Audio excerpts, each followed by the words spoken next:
তার জানাজার নামাজ যদি তার সন্তান পড়ে, সন্তানের চোখের সামনে মায়ের স্মৃতিগুলো ভেসে উঠবে। যখন এই ছেলেটা জানাজার নামাজে আল্লাহু আকবার বলবে, মায়ের সমস্ত কথাগুলো, স্নেহগুলো মনে পড়ে চোখ দিয়ে অশ্রু ঝরবে।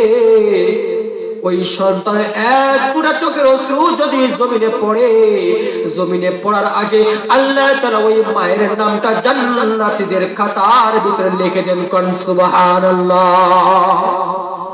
আল্লাহ নবী বলেন, ফাকরাউ সূরাত ইয়াসিন কামাউতাকুম।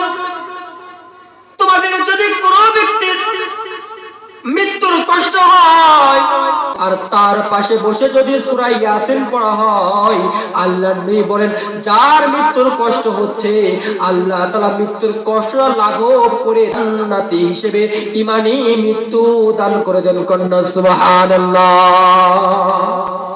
এই জন্য মেয়েদেরকে মহিলা মাদ্রাসায় পড়ান, সুশিক্ষায় শিক্ষিত করেন। একটা ছেলে মেয়েকে যদি আপনি 3 থেকে 4 বছর নুরানি ত্রিবন্ধু পড়াইতে পারেন, অথবা হিফজুল কোরআন 3-4 বছর পড়া হাফেজা বানাইতে পারেন, আল্লাহ নবী বলেন যে মেয়েটা হাফেজা হবে, মান কোরআন কুরআন ফাস্তাযহারাহু ফাআহাল্লা হালালাহু ওয়া হাররামা হারামাহু আদখালাহু আল্লাহুল জান্নাতা ওয়া শাফাহু ফি আশরাতিন মিন আহলি বাইতি কুল্লুহুম কদ ওয়াজাবাত লাহুন নার।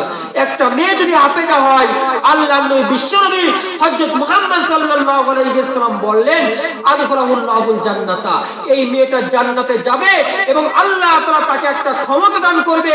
সে কোন পক্ষে তার পরিবারের 10 জন কুল্লুহুম কদ ওয়াজাবাত লাহুন নার, যাদের উপরে জাহান্নাম ওয়াজিব হয়ে গিয়েছে, এমন 10 জনকে সুপারিশ করে আল্লাহর জান্নাতে নিয়ে যাবে। কন্যা সুবহানাল্লাহ। একটা ছেলেকে যদি আলেম বানাইতে পারেন, একটা মেয়েকে আলেমা বানাইতে পারেন, এক একটা এলাকা ধরে আল্লাহ জান্নাতে নিয়ে যাবে। সুবহানাল্লাহ।